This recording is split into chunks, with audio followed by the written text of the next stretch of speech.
welcome to my video today, you guys. This video is going up early, so you might have noticed that it was uploaded right away this morning because today Stampin' Up! Is offering free shipping on all orders. So you may have realized that I had a bit of a shipping fiasco last week when I offered free shipping, got my dates wrong, offered free shipping on Monday, and then like an hour later Stampin' Up! sent an email saying they were offering free shipping on Monday, which is great because either way you guys get free shipping, and that was the whole point. So now you don't have to email me or anything. You don't have to wait on a refund from me. You're just gonna get free shipping directly from Stampin' Up! So it's a great time to stock up on some of the goodies that you use all of the time, your Whisper White cardstock, envelopes, that kind of thing. So I got an order in right away and stocked up on some of my favorites.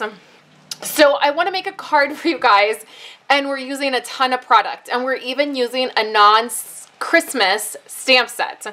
So I wanted to go through a couple things that we're going to be using. We're using the dies from this, which coordinate with this. So if you pick both of these up together, you can save 10%. You may already have these because these were offered early. They were an early release. So we're using one of the trees from this set, but not the stamp set. But I just wanted you guys to know you can bundle that together. So then we're using this stamp set, which if you place a $50 order with me before shipping and tax, this month you're going to get this stamp set for free. So we're using the greeting out of this stamp set. And then we're using this stamp set, and I'm going to show you how we're going to be using this stamp set in our project today. So I am going to need my Misty today to do what we're going to do, and I'm going to show you the process, but I'm not going to do all of it on camera because it's quite a lengthy process what we're going to do. So have you guys seen the Concord and 9th background stamp that is the plaid background? You guys, it is a beautiful, beautiful background stamp. It's amazing. Christina Warner has used it a few times. I love it, but I'm kind of at a place where I just want to work with what I have since I have so much stuff here that I still have yet to use. And there's a little upcoming surprise happening in the next maybe week or so. For Black Friday, I did something that I have not done in years, and I purchased a bunch of scrapbook stuff. So a bunch of 12 by 12 scrapbooking paper, some Christmas embellishment stuff. I'm going to do a haul for you guys, which I've not done in years. I just had a moment where I wanted to go and replenish some of my Christmas stuff. So I don't want to buy any more stamps right now because I've kind of gone crazy with the scrapbooking paper and embellishments. So I was looking at a video that Christina Warner did using that stamp set, and it really reminded me of this paper we have in the catalog. It's this beautiful black and green paper, and it has all of these, and then it has this plaid sheet. So I wanted to try and use this. So what I did is I looked through my stamps, and I saw this one. This is Balloon Celebration. And it has this string right here. This is supposed to be, it's a stamp that's supposed to be the string of the balloon. So I pulled that out, and I have this on my Misty. This is why I'm using my Misty for this, because I want to get really precise stamping. So I'm going to come in here with this plaid piece of paper, and I'm going to speed all of this up, but I want to show you what I'm going to do. What I did is I would lay it in here, and then I would line the stamp up wherever. It's really easy. I just lined up the stamp. Now it's kind of wonky, like this stamp is kind of curved, but what you do is you just straighten it out, and I used one of these grids to straighten this stamp out and make it straight. So then what I'm going to do is just bring this paper in here, and once I find the place that I want it, I'll put my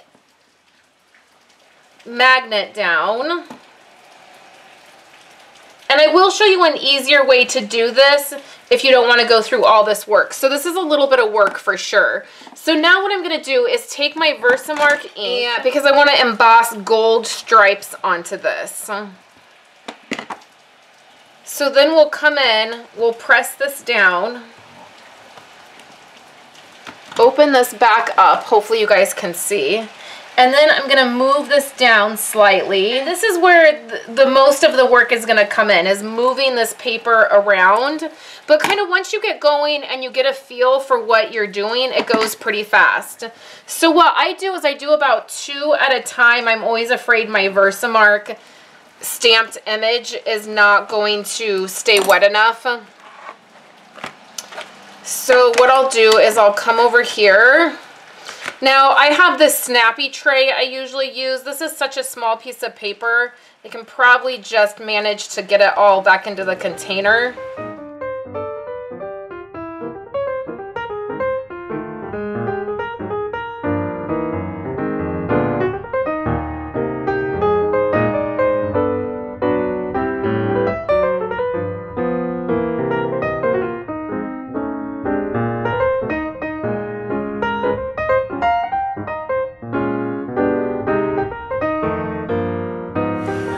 So that powder tool really helped, and you can see it's not perfect. Like the spacing, I mean, my idea is not to get it necessarily perfect.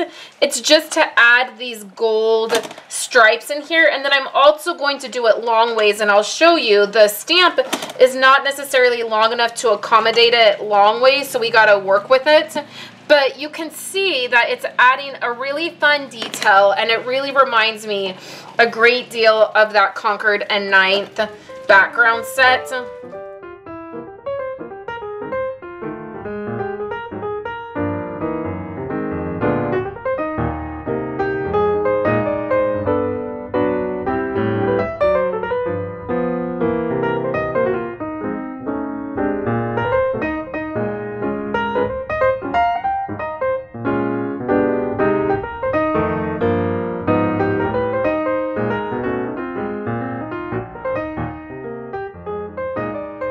So for this one, because you're lining it up, you're going to put your embossing powder onto your line.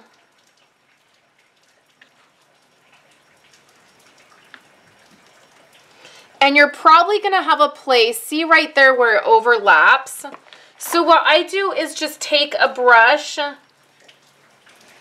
come up right next to it, and then you'll have a place where it's a little bit thicker because there's more Versamark.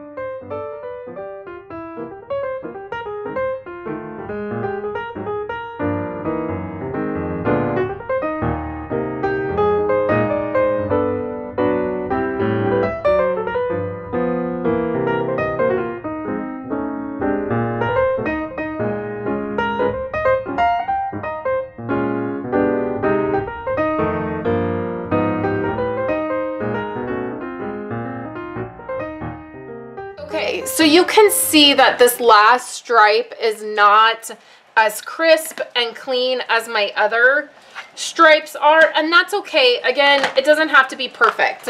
So the other way that you can do these stripes, if you don't want to do the embossing powder, just cut really thin stripes of gold glimmer paper and stick those on there and glue them down. That's a really easy way to add that gold to it and not go through the work of embossing, okay? So now what you want to do is just take, and I just like to run my hand over this and wipe off any of that embossing buddy powder stuff so that it's not dull. So now let's go ahead and put together our card. So what I have here is a black card base. What we're going to do is, I know it's a little bit hard to see, you guys. We're going to stick this piece here on the bottom. So what I want to do is I want to trim it down. Now I started with a larger piece of designer paper, so it would be easier for me to emboss, and if I messed up, I would have that. But really, I want it to be about 1.5 inches. So that's going to work out perfect for me to just take this piece off here. So it's going to be 1.5 inches by 4¼ because I want this piece to stretch right across the bottom. Okay, so let's do the last bit of our stamping so we can get that out of the way, and then we can put together the card. So you're going to need a piece of old olive cardstock. and your trimmer, and I can kind of eyeball how big I want my piece to be.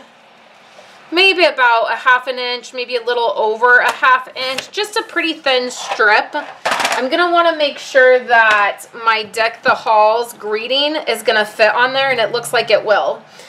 So what I'm gonna do is grab my Deck the Halls, and what I did is I just stamped it down in an area on here. So I would have, what I'm gonna do is make sure that that is, oops, I didn't press that together very well.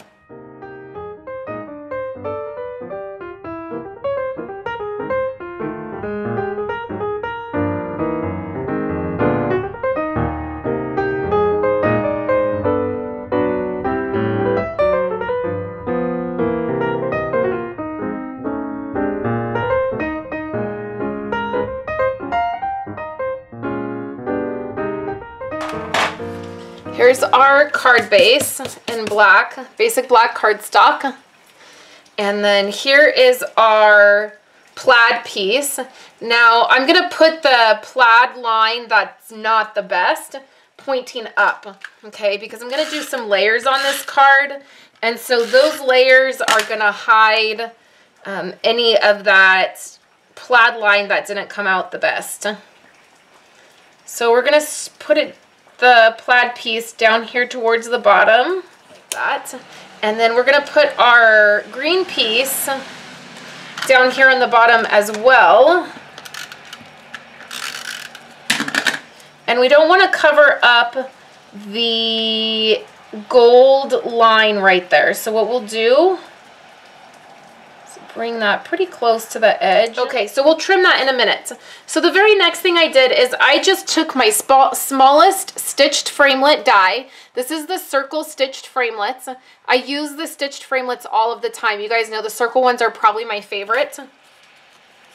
And I cut from other pieces of that designer paper these 3 circles, and then from the music designer paper I cut these 2 circles, okay? So what we're gonna do is we're gonna start with a green, and we're gonna start down pretty far onto our plaid piece, and we're hanging off the edge. Then I'm gonna take a music piece. We're gonna lay all of this out before we do any gluing.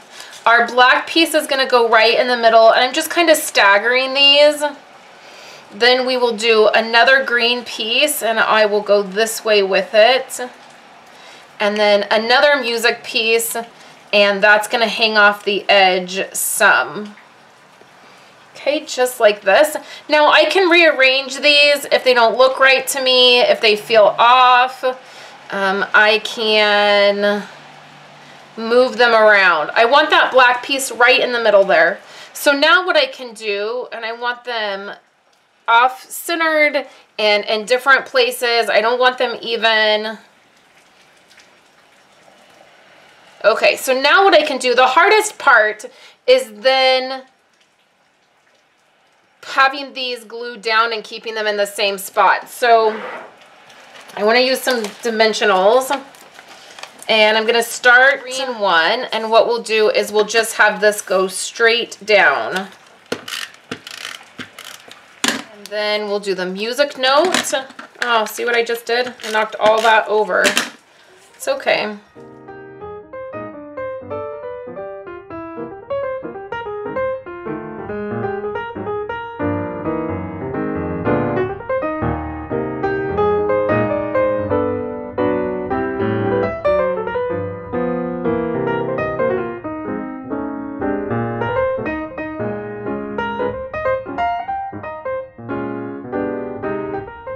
Then you'll flip the card upside down and you can trim off the edges.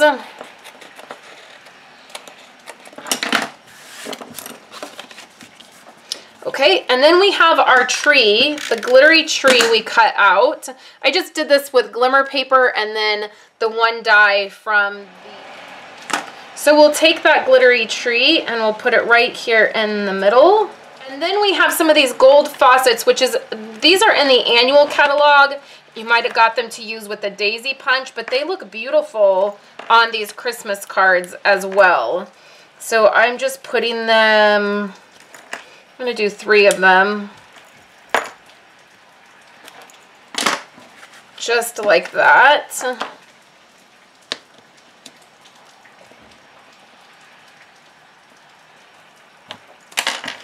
And then there you have the card. So I really love the way it came out.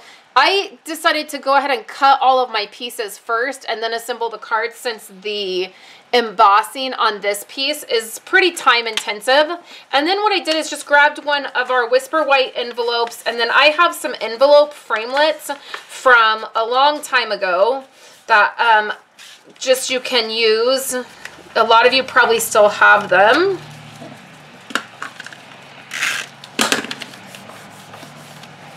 And then if you really want to get creative,